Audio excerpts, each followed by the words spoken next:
So here we are, going into a bit of ZVT. I have now represented every race in Starbow so far this evening, and I would like some kind of medal or a pat on the back. I'm patting myself on the back for that race distribution. But anyway, let's talk a little bit about the players. Spawning up in the top left-hand position as the blue Zerg player, representing DDW, Xefania.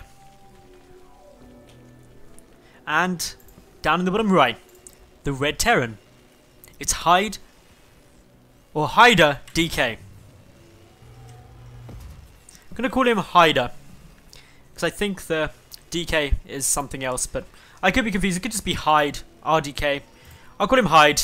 That's what I'm going to stick with. I'm apologizing now if that is incorrect. It's because I'm terrible. But anyway, this is going to be cool. It's a best of 3, as I previously mentioned. The camera not moving because my computer making my room incredibly warm and I'm trying to take off a jumper.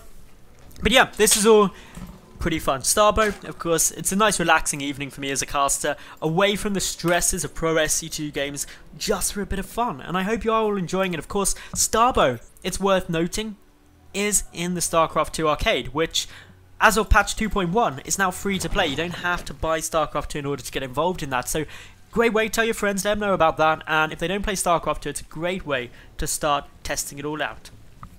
Spawning pool coming down after the hatchery for Xefania at the moment. Meanwhile, over at HideR's base, he's just getting down that racks after the gas. So nice early gas guys are coming down and everything all looking fairly sweet for the time being. Adding in a tech lab to that, so you're going to be seeing some cool things because this tech lab allows a couple of nice things to come through. It allows, obviously, the Reaper to get started, and also medics to get produced too. So medics replacing medevacs, dropships are also kind of replacing medevacs. They become 2 different units now, so obviously a lot more cool things to be occurring. The SCV making its way through here, just getting a little check of what's going on here, and gonna just get a good little scout down nice and early. Meanwhile, the scouting for the Zerg player, less good.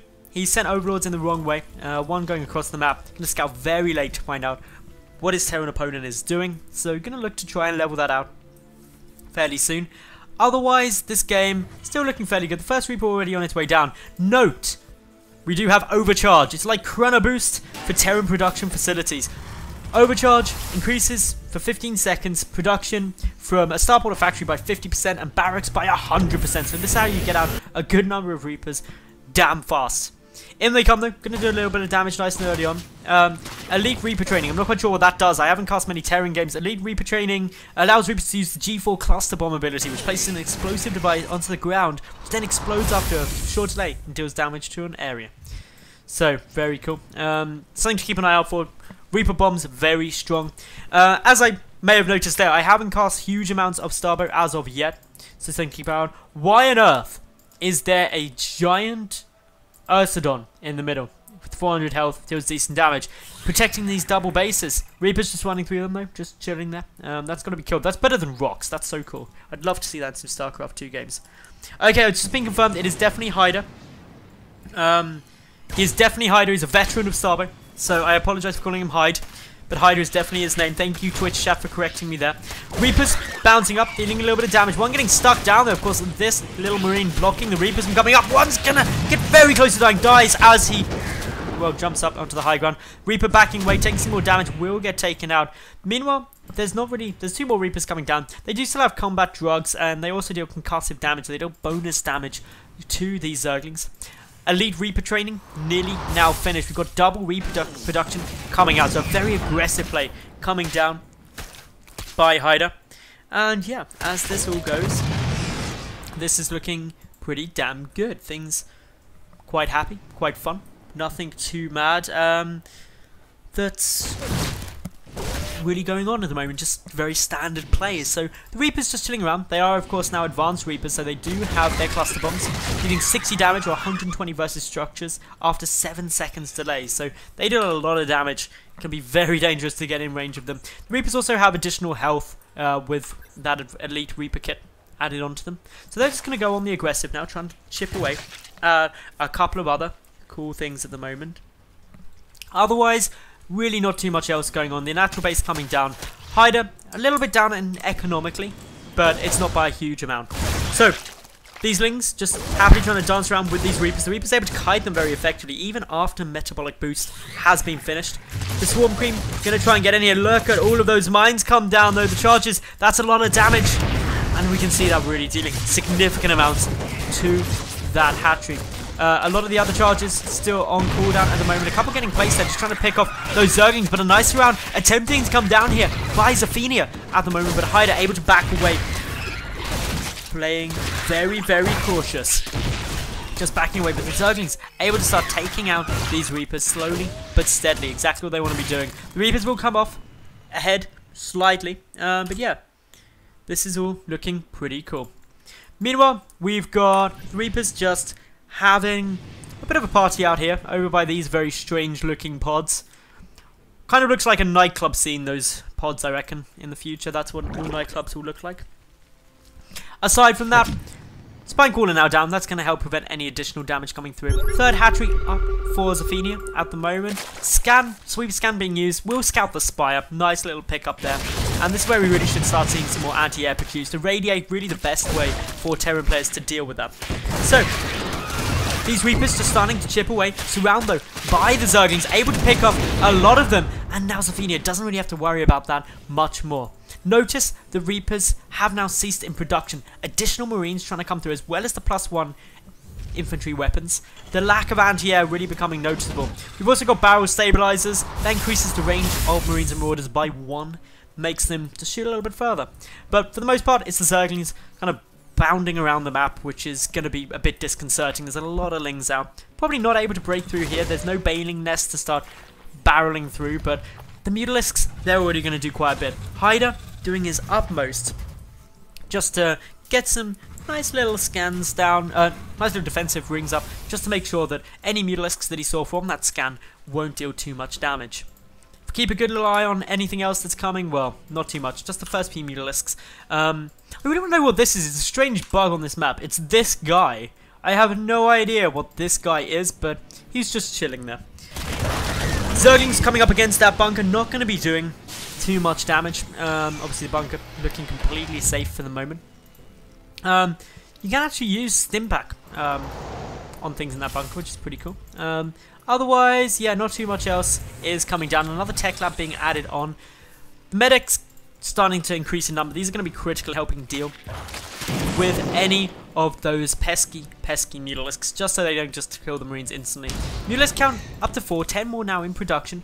Injects looking relatively solid from Xefania at the moment. Of course, Injects increase lava production rate by 65%, not a big boost. All at the same time, worth noting. But yeah, this is looking to be a fairly standard game for the moment. And as long as this continues, we should be getting into the late game quite happily. We've got a little bit of pressure coming on. Firebats being added in as well, replacing Hellions. We're getting these overcharges on the barracks just to make sure that additional production gonna be coming through. But yeah, not too much really to worry about at the moment. Mutalisks can very effectively dodge missile turrets just due to their clumping up, and one Mutalisk is going to get taken down there by the missile turret. Good damage being done very quickly. Missile turrets deal explosive damage, so up against Mutas, which are light, they only deal 50% damage. Something to be a little bit careful about. But yeah, Hydrogen also being added in here now by Xefania, getting down the Baneling Nest too, so we're getting into a much more, dare I say, standard composition that you'd usually see, except the difference is there's a lot more on the Terran side. These Firebats can be doing very nice. Mutalisks coming in, going to try and take down those Marines, but not successful in doing so. Good healing from those medics, and with the stim too, a lot of DPS output coming down quickly. No Banelings as of yet, as the Baneling Nest is still incomplete. This is allowing HideR to potentially hit a very nice timing. So, the Mutalisks looking to make their way through. 9 Mutalisks here at the moment. 2 missile turrets just chilling, but as I said, there's plenty of ways these Mutalisks can get through because of the way they group up so nicely. A few Marines is going to start chipping away here. A couple more Marines coming to try and intercept any of those additional Mutalisks, but it's the third hatch at the moment of Xefania that is really being focused at the moment by these units. A couple of Zerglings making their way through. The Firebat starting to work through, but it's the medics and the Marines that are dealing with big amounts of damage. Those Hydras getting taken down quickly. The Mutalisks also getting taken out exceptionally fast. HideR now up 97 supplied to 64. He's going to be able to take out this third hatchery very quickly and very easily. It will now go down. And as long as this continues, HideR is looking to be in a very dominating spot this game. We've got a lot more HideRs coming out, as well as a fusion core back at home. That's of course something which in StarCraft 2 we'd be getting very excited about, but it's a bit more normal in Starbow.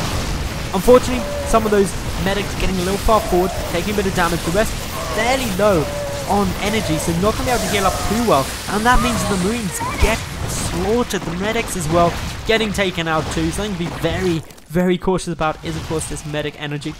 Back at home though, of course the fusion core nearly finished up. That is going to allow battle cruisers and also science vessels to get made. Science vessels critical in dealing with mutalisks due to the irradiate ability. Being able to drop an irradiate on mutalisks and then everything clumped up nearby taking tons of damage is ideal.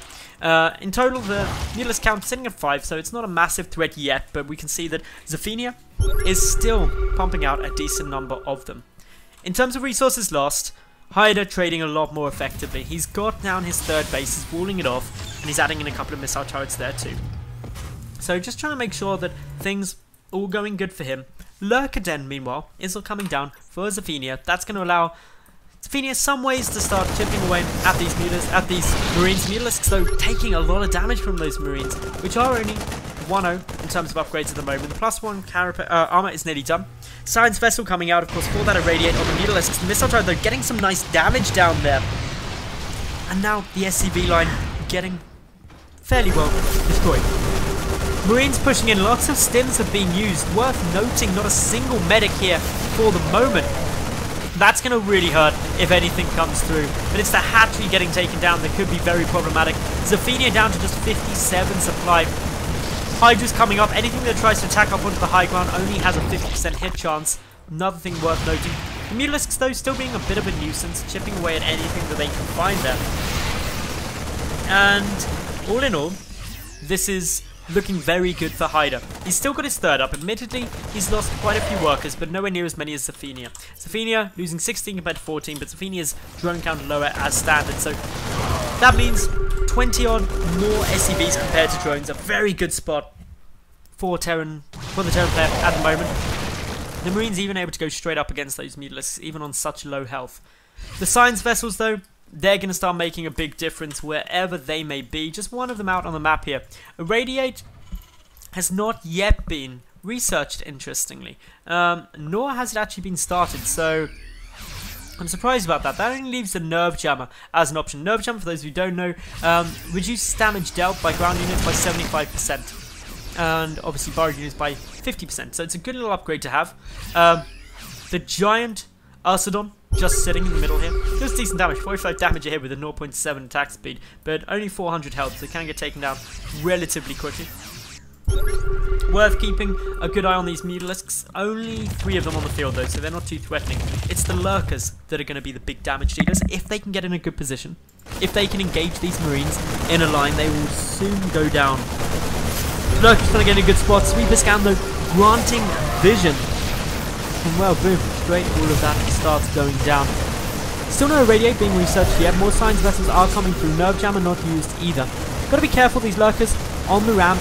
Any Marines who try to move down there could run into problems, but already HideR getting in a good spot. He's taken out that third once more.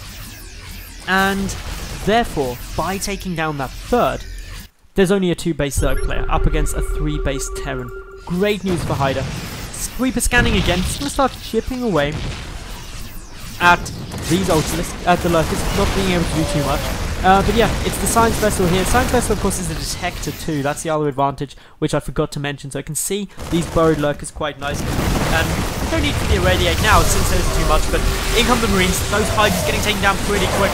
There's the Nerve Jammer. It reduces the damage of burrowed units by less than it does to other units. Only 50% rather than 75%. But it still massively reduces the damage these Lurkers do to only 12.5.